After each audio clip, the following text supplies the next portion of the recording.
मैंने आयतन अम्मी को देखा ख्वाब में। इसका मतलब उसकी रूह और याद आज भी हमारे साथ।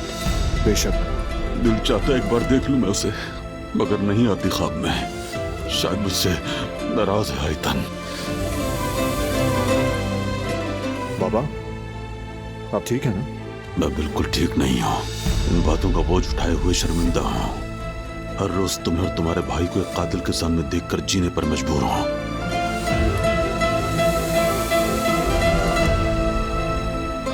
मेरे शौहर को क्या हुआ है? बाबा ने जो कहा वो मेरे जहन में घूम रहा है। कभी कभार लगता है वो मुझसे कुछ छुपा रहे हैं, कोई बड़ी बात।